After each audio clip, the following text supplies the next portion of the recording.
नमस्कार दोस्तों, स्वागत है आप सभी का आपके अपने YouTube चैनल एसजे क्लासेस पर। तो हम पढ़ रहे थे एक्सरसाइज 5, उसकी 5.3 तक हमने सोल्व कर ली थी। अब हम सोल्व करने वाले हैं next question, sum of n terms in AP.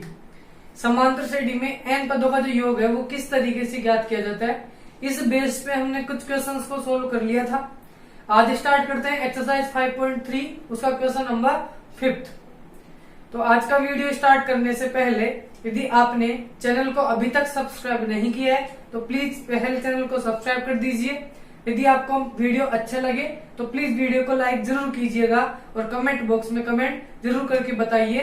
Start करते हैं आज का लेक्चर। अब देखो क्वेश्चन नंबर 5 जो था उसमें हमारे को बता रखा है कि कोई भी एक एपी थी, उस एपी के हमारे को 51 पदों का योगफल निकालना है। तो 51 पदों का योगफल कब निकालना है? जब उसका दूसरे नंबर का जो पद है वो तो दे रखा है 14 और तीसरे नंबर का जो पद है वो दे रखा है 18 या 18। तो समांतर श्रेणी का यदि दूसरा पद मुझे दे रखा है और तीसरा पद भी दे रखा है तो उसके 51 पदों का योग हमारे को निकालना है। तो पहले ये तो हमारे को समझ में आ गया कि उस सीरीज में टोटल नंबर ऑफ जो टर्म्स है वो टोटल 51 है, 51 उसमें टोटल पद आ रहे हैं। तो n की जो वैल्यू है वो तो हमारे को दिख रही है। अब यदि मुझे a और d और पता लग जाए तो मैं उसके 51 पदों का योगफल आसानी से निकाल सकता हूं। तो देखिए ये कोई समांतर श्रेणी थी, इसका दूसरा पद जिसको हम a2 बोल सकते हैं। तो a2 की वैल्यू दे रखी 40, इसको इक्वेशन फर्स्ट बोल सकते हो। a3 की वैल्यू दे रखी 18, ये हो गई इक्वेशन नंबर 2। तो a2 तो कोई भी समांतर श्रेणी का दूसरा पद यदि हमारे को दे रखा है तो दूसरा पद कुछ इसी तरीके से निकलता है a प्लस डी करके। पहले वाले पद में यदि मैं एक बार डिफरेंस ऐड कर दूंगा तो दूसरा पद आ जाएगा, ये होगा इक्वेशन नंबर 3। इसी तरीके से तीसरा वाला जो पद है वो कब निकलता है, जिसको हम a3 बोलते हैं। तो ये तब आएगा जब पहले वाले पद में दो डिफरेंस ऐड हो जाएंगे।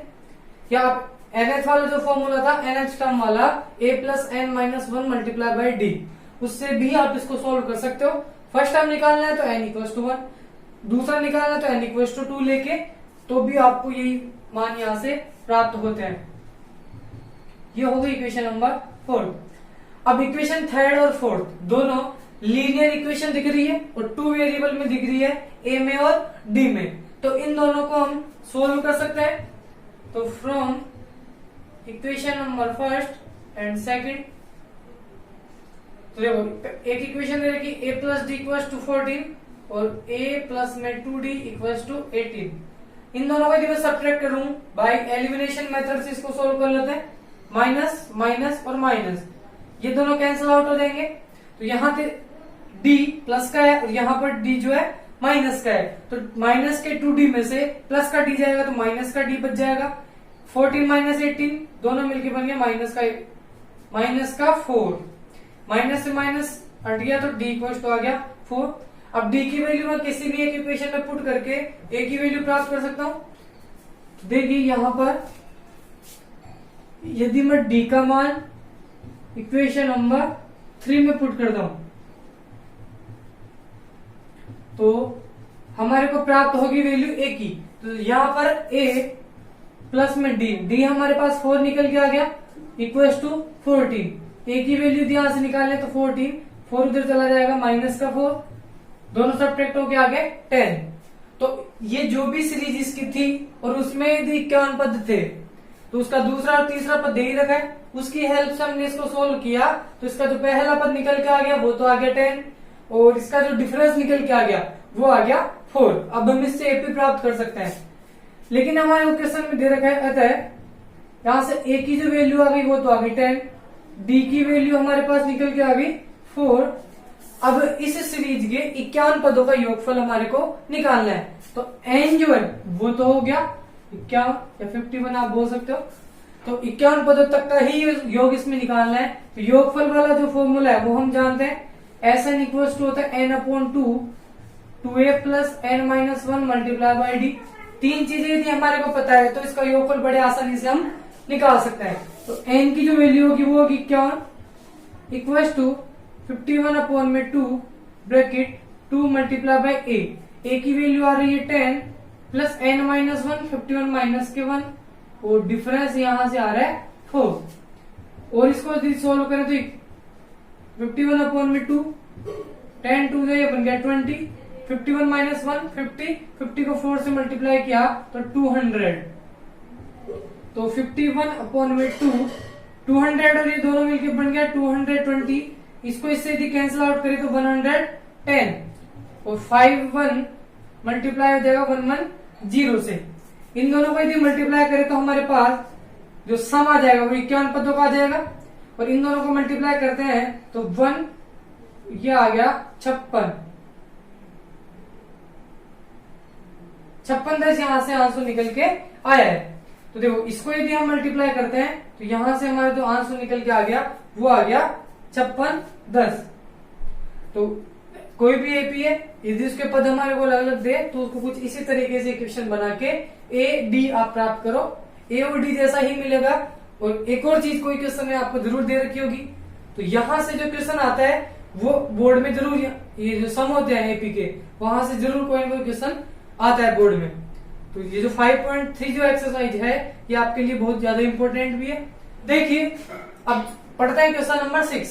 इस क्वेश्चन में हमारे को दे रखा है किसी समांतर श्रेणी का पहला पद जिसको हम ए से डिनोट करते हैं वो दे रखा है 17। उसका अंतिम पद या इसको हम एन बोल सकते हो या इसको एल भी आप बोल सकते हो, उसकी वैल्यू दे रखी है 350। इसी तरीके से इसका जो सारांतर है एपी का वो डी, उससे हम डी से डिनोट करते हैं और वो हमारे को दे रखा है 9। यदि ये तीनों वैल्यू हमारे को पता है तो इस क्वेश्चन में हमारे को इसका सारांतर इसमें एक तो पदों की संख्या निकालनी है और एक इसका योगफल निकालना है कि इसमें कितने तो इसमें श्रेणी में पद होंगे उनके नंबर, और एक हमारे को निकालना है जितने भी पद होंगे उन सभी पदों का योगफल। तो पहले तो हमारे को इसका पदों की संख्या पता होनी चाहिए तभी हम उसका योगफल प्राप्त कर सकते हैं। तो पदों की संख्या कैसे निकाले तो हमारे को देखिए ए एन दे रखा है, ए दे रखा है और डी दे रखा है। तो हम जो इससे पहले जो फॉर्मूले पढ़े थे उसमें ए एन वाला फॉर्मूला था एन पद, वो होता था a plus n minus 1 multiply by d. आप लिख देना यहाँ पे, अतः मैं आपको जो टर्म वाला फॉर्मूला है वो हम जानते हैं कि a n equal to a plus n minus 1 multiply d होता है। अब ए एन यदि हमारे को पता है तो ये आ गया 350, ए भी हमारे को पता है तो वो दे रखा 17 प्लस एन नहीं दे रखा तो एन इक्वल टू ऐसे दे जाएगा और डी की वैल्यू दे रखी है 9। तो इसको सोल्व करें तो 350 माइनस का 17 इधर आ जाएगा तो n माइनस के 1 मल्टीप्लाई बाय 9। इसमें से इसको सब्ट्रैक्ट किया तो 333 equals to n minus 1 multiply by 9। अब मुझे n की वैल्यू निकालनी है तो या तो मैं इसको इन दोनों से पहले मल्टीप्लाई करूं या इस फैक्टर से यदि मल्टीप्लाई हो रहा है तो ये दूसरी तरफ जाके डिवाइड में हो जाएगा और इधर n माइनस के 1 बच रहा है। तो इसको इसमें डिवाइड किया तो 9 3 जा 27, 6 9 7 जा 63। तो 37 इक्वल्स टू आ गया n माइनस का 1, तो 37 प्लस 1 इक्वल्स टू n। ये माइनस 1 इधर आ गया तो यहां से n की जो वैल्यू आ गई वो आ गई 38। देखिए 37 प्लस 1 इक्वल्स टू 38। तो इस पूरी सीरीज में जो वैल्यू होगी नंबर्स होंगे वो नंबर होंगे टोटल 38। तो इसमें जो टर्म्स होंगे वो 38 टर्म्स होंगे। अब उनका मुझे निकालना है सम। तो सम यदि इसकी बात करें तो सम हम जानते हैं एस एन, वो होता है एन बाई 2। अब 2a प्लस एन माइनस के 1 मल्टीप्लाई बाय डी होता है, लेकिन हमारे को इस क्वेश्चन में ए एन दे रखा है तो मैं इतनी बड़ी कैलकुलेशन नहीं करके इसका फॉर्मूला ये वाला भी लिख सकता हूँ ए प्लस ए एन। दोनों से सेम आंसर निकल के आता है, लेकिन इसको हम तब काम में लेते हैं जब हमारे पास ए एन पता होता है। यदि ए एन नहीं पता होता है तो उसका ए एन हम नहीं निकालते, ए एन और डी उससे ही हम इसका एस एन निकाल लेते हैं। तो एस एन एन होता है नंबर ऑफ टर्म्स, तो वो तो हमने निकाल ली 38 आ रही है। तो 38 इक्वल्स टू 38 अपॉन में 2 bracket A plus A N और ए की वैल्यू दे रखी है 17 प्लस ए एन 350 हमारे को दे रखा है। तो 38 इसको इससे हमने कैंसिल किया तो ये आ गया 19 और ये दोनों मल्टीप्लाई होके आ गया 367। दोनों को ऐड कर दिया तो अंदर तो बन गया 367 और बाहर आ गया 19। और इन दोनों को यदि हम मल्टीप्लाई करें, मैं इसको डायरेक्ट मल्टीप्लाई कर देता हूं तो ये दोनों मल्टीप्लाई होके आ गया 6973 देखिए 7th नंबर का जो क्वेश्चन है इसमें हमारे को बता रखा है कि 1 से लेके और 1000 तक की आपको नंबर्स दे रखे हैं। 1 से लेके 1000 तक के जितने भी नंबर्स है उन सभी का सम निकालना है, लेकिन उनमें से हमारे को केवल उतने ही नंबर का सम निकालना है जो 3 से डिविजिबल हो, मतलब ऐसे नंबर जिसमें 3 से पूरा पूरा भाग जा रहा हो, उन सभी पदों का हमारे को क्या निकालना है, योगफल। लेकिन 3 से भाज्य भी ऐसे नंबर जो कैसे होना चाहिए, विषम होने चाहिए। सम भी आता है 3 से विभाजित होने वाले, तो विषम दोनों आता है। तो हमारे को केवल ऐसे ही नंबर लेने हैं 1 से लेके 1000 तक जो 3 से विभाजित भी हो रहे हो और विषम भी आ रहे हो। तो वो सभी नंबर आपको लिखना है पहले और उनकी हेल्प से हमारे को उसका सम निकालना है। तो देखिए इस तरीके के क्वेश्चन भी इंपॉर्टेंट बनते हैं एग्जाम के लिए। तो देखो 1 से लेके यदि 1000 तक की बात करूं तो शुरू वाली बात करते हैं हम सबसे पहले। तो ऐसे नंबर आप स्टार्ट करो जो 3 से विभाजित हो रहे हैं। तो 3 से भाज्य हमारे को नंबर लेना है। तो देखो 1 में तो 3 से भाग जाता नहीं है, 2 में नहीं जाता, तो पहला नंबर हो गया 3 हो गया। 3 में 3 से पूरा पूरा डिवाइड होता है, तो पहला नंबर तो आ गया 3। 3 के बाद 4 में नहीं जाएगा, 5 में भी नहीं जाएगा, इसके बाद आएगा 6, फिर इसके बाद आएगा 9, फिर 12। इस तरीके से नंबर आते चलेंगे जिन सभी नंबर्स में 3 से विभाजन हो रहा हो। तो ये सब ऐसे नंबर लिखा हुआ है जिनमें 3 से पूरा पूरा भाग जा रहा है, तभी वो 3 से भाज्य नंबर्स कहलाएंगे। तो 3, 6, 9, 12। और अब देखो लास्ट के नंबर की बात करूं तो 3 से सम संख्या तो विभाजित हो नहीं रही यहाँ पे, तो 1000 तो इसमें 3 से डिवाइड होगा नहीं, तो 999 ये लास्ट नंबर ऐसा हो जाएगा जो 3 से डिवाइड होगा। तो देखो इसके डिजिट्स का जो सम है वो तो आ रहा है 27, और 27 में 3 से डिवाइड होता है, इसका मतलब ये नंबर लास्ट वाला नंबर है। इसके बाद केवल 1000 आता है, तो 1000 में 3 से डिवाइड नहीं होगा, 3 से डिवाइड होगा फिर 1002 में। तो इस तरीके से आपको क्वेश्चन लेना है। अब देखिए ये मैंने वो सभी नंबर निकाल दिए हैं जिनमें 3 से विभाजन हो रहा है, लेकिन यहाँ देखो प्रश्न को देखिए, यहाँ हमारे को बता रखा है कि 3 से भाज्य ऐसी सभी विषम संख्याएं लेनी है आपको। तो वो सभी संख्याएं लो जो विषम है। तो विषम संख्याएं कौन सी होती है, जिनमें 2 से भाग नहीं जाता। तो विषम संख्या यहाँ पर 3 में तो विषम संख्याएं होती है जिनमें 2 से भाग नहीं जाता। तो 3 में भी नहीं जाता, 9 में नहीं जाता, इसके बाद 15 आ जाएगा उसमें भी नहीं जाएगा, 999 ये भी एक ओड नंबर है, इसमें भी 3 से डिवाइड नहीं होगा। तो इसका मतलब ये है कि इस क्वेश्चन में हमारे को 6 को 12 को और आगे जो इस तरीके से नंबर आएंगे उन सभी को छोड़ना पड़ेगा, क्योंकि यहाँ पर केवल हमारे को विषम संख्याओं की बात बता रखा है। अब यदि ये वर्ड यहाँ से हट जाता तो ये पूरी ही सीरीज हम ले लेते, क्योंकि फिर सम और विषम का कोई कंडीशन यहाँ पर नहीं थी। लेकिन इस क्वेश्चन में विषम के लिए कंडीशन बता दी, इसका मतलब हमारे को सम संख्याओं को वहां से छोड़ना पड़ेगा, केवल 3 से भाग जाने वाली विषम संख्याएं हमारे को लेनी है। तो देखो यदि यहाँ से इस क्वेश्चन को देखा जाए तो वो कुछ इस तरीके से बन रहा है। तो हमारी जो सीरीज बन रही है वो बन रही है 3 के बाद 6 में भी इससे डिवाइड हो रहा है, लेकिन 6 हम नहीं लेंगे क्योंकि 6 से सम संख्या है। तो इसके बाद कौन सा लेंगे, 9 ले लेंगे, फिर आ जाएगा 15, फिर आ जाएगा 21। इस तरीके से जो लास्ट में नंबर निकल के आ गया वो आएगा 999, क्योंकि ये तो एक विषम संख्या है पहले से। तो इससे पहले वाली जी संख्या बनती तो 996 बनती, उसको हम नहीं लेते, तो इससे पहले 993 वाला नंबर आता। तो ऐसे खूब सारे नंबर है तो हम सभी को तो लेंगे नहीं, तो हमारे केवल एक सीरीज की फॉर्म में इसको लिखना था, उसको हम लिख चुके हैं। अब एक और चीज इस क्वेश्चन में ध्यान रखने वाली है, यहाँ पर हमारे को कई बार ऐसा बोल देता है कि इतने से लेके या इतने तक ऐसी संख्या आपको ढूंढनी है जो 3 का गुणज हो या 3 से भाज्य हो। तो चाहे गुणज के लिए बोल ले चाहे भाज्य के लिए बोल ले, दोनों के लिए सीरीज आपको इसी तरीके से तैयार करनी पड़ेगी, क्योंकि जो संख्या किसी दूसरे नंबर से यदि भाज्य है तो वो उसका गुणज भी जरूर होगी, क्योंकि उसके गुणा करने पर वो संख्या जरूर मिलेगी। तो जैसे किसी में जोड़ने पर यदि कोई नंबर मिल रहा है तो घटाने पर वो नंबर वापस आपको प्राप्त हो जाएगा। तो ये कॉम्बिनेशन होता है प्लस और माइनस का और मल्टीप्लाई और डिवाइड का। अब देखो यदि ये सीरीज हमारे पास बन चुकी है तो इसका जो पहला पद है वो तो हम यहाँ से देख सकते हैं, a इक्वल टू आ रहा है 3।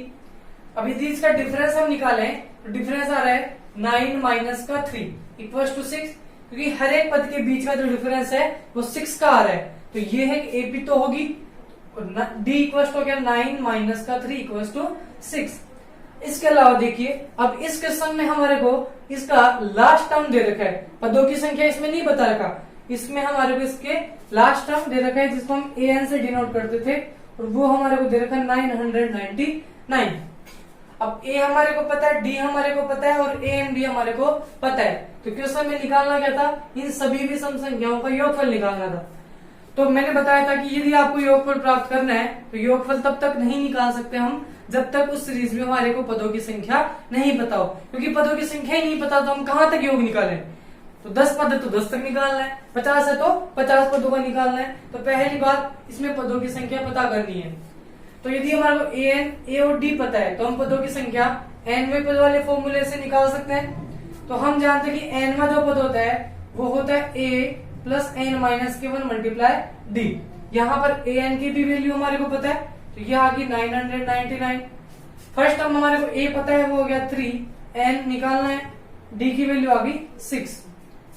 इसको यदि इधर भेज दे तो ये 3 माइनस का हो जाएगा तो n माइनस के 1 मल्टीप्लाई बाय 6, ये इसको सब्ट्रैक्ट करके इतना बना देगा, ये बन जाएगा n माइनस के 1 मल्टीप्लाई बाय 6। n की वैल्यू निकालनी है तो इसको डिवाइड में भेज दो तो इधर आपके पास केवल n माइनस का 1 बच रहा है।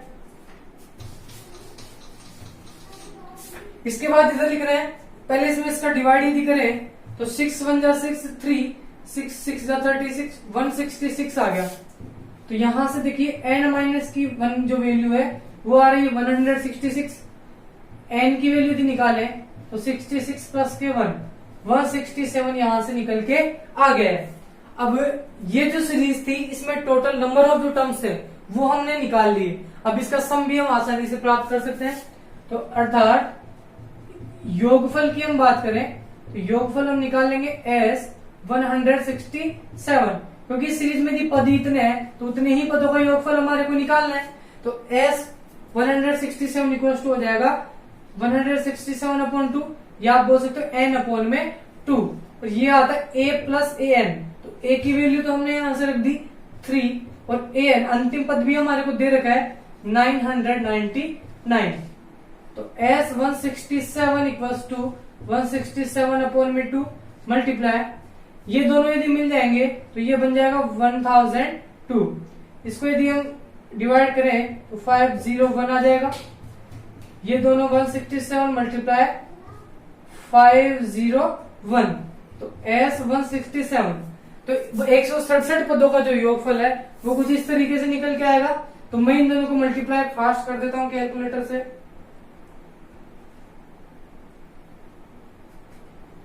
तो ये दोनों मल्टीप्लाई हो क्या रहा है 83667। तो यही इसका आंसर हो जाएगा। तो देखिए नेक्स्ट क्वेश्चन, क्वेश्चन नंबर 8। इस क्वेश्चन में हमारे को एक समांतर श्रेणी है, उस समांतर श्रेणी का पहला पद दे रखा है जिसको हम a से डिनोट करते हैं, वो 8 दे रखा है। इसका nवां पद हम जानते हैं an होता है, वो दे रखा है 33। इसके पहले n पदों का योग जिसको हम sn से डिनोट करते हैं, क्योंकि sn भी n पदों का योग ही होता था। अभी तक इसमें ये पता नहीं है कि इस सीरीज में कितने पद है, इसमें टोटल n टर्म आप मान के चलेंगे। तो n पदों का जो योग है वो दे रखा है 123। तो आपको इस क्वेश्चन में इसका n निकालना है, मतलब पदों की संख्या निकालनी है, और इसका सारवंतर d निकालना है। तो देखिए किस तरीके से इसको सोल्व करेंगे। तो देखो इसमें हमारे को sn दे रखा है, an दे रखा है और a दे रखा है। हम sn वाला जो फॉर्मूला है वो जानते हैं कि n/2 a प्लस an, उसमें टोटल 4 वेरिएबल होते हैं। तो ये तीनों हमारे को पता है, तो तीनों पता है तो हम चौथा वाला n ही वहां पर बच रहा है तो उस n को वहां से निकाल लेंगे। अब n की वैल्यू पता लग गई तो हम d भी यहां से प्राप्त कर सकते हैं। तो देखिए कैसे सोल्व करना है। मैं यदि इसको an से सोल्व करूं तो an होता है a प्लस n माइनस के 1 मल्टीप्लाई बाय d। तो इस क्वेश्चन में हमारे को an तो पता है, a भी हमारे को पता है। अब ना तो इस क्वेश्चन में n पता, ना इस क्वेश्चन में d पता। तो n और d दोनों ही नहीं पता तो मैं एक साथ दो वेरिएबल की वैल्यू यहां से नहीं निकाल सकता। तो इसके लिए पहले हमारे को कोई एक वेरिएबल पता होना चाहिए। तो हम इसलिए ये वाला फॉर्मूला यहाँ पर नहीं लगा के सम वाला योग फॉर्मूला हम यहाँ पर अप्लाई करते हैं। तो योगफल हम जानते हैं n पदों का sn होता है, और इसको हम लिखते हैं n/2 bracket a plus an या आप एल बोल सकते हो, दोनों एक ही बात होती है। एल भी अंतिम पदी होता है और ए एन भी अंतिम पदी होता है, जिसको हम एनवा पद बोल लेते हैं। तो अब एस एन बी हमारे को क्वेश्चन में दे रखा है 123, एन हमारे को प्राप्त ही करना है। ए की वैल्यू हमारे को क्वेश्चन में दे रखी है 8 प्लस ए एन या एल आप बोल सकते हो, ये दे रखा है 33। तो ये दे रखा है 123 इक्वल टू एन अपॉन में 2 मल्टीप्लाई, दोनों ऐड होकर आ जाएंगे 41। अब यहां से देखो केवल एन ही तो हमारे पास नहीं है और सबकी वैल्यू तो हमने पुट करी थी, तो एन बड़े आसानी से हम प्राप्त कर सकते हैं। देखो एन यहां से निकालेंगे तो इसके साथ जो भी नंबर आ रहे हैं वो सब उधर से हटने चाहिए। तो 123, अब 2 जो था इससे डिवाइड में आ रहा था तो इक्वल के उधर जाके मल्टीप्लाई में हो जाएगा, और 41 जो था वो इससे मल्टीप्लाई में आ रहा है तो दूसरी ओर जाके डिवाइड में आ जाएगा, और इधर केवल आपके पास एन ही बच रहा है। तो 41 1 जा 41 और 41 3 जा 123। तो ये बन गया, ऊपर तो केवल 3 और 2 है, नीचे केवल 1 है, तो 3 2 जा 6। तो एन की जो वैल्यू निकल के आ गई वो हमारे पास यहाँ पर आ चुकी है 6। तो इसमें जो पदों की संख्या होगी वो होगी 6। अब पदों की संख्या यदि हमने निकाल ली तो हम इसका सारवंतर भी निकाल सकते हैं। अब सारवंतर यहां से तो इस फॉर्मूले से निकलेगा नहीं, क्योंकि यहाँ तो डी नहीं आ रहा।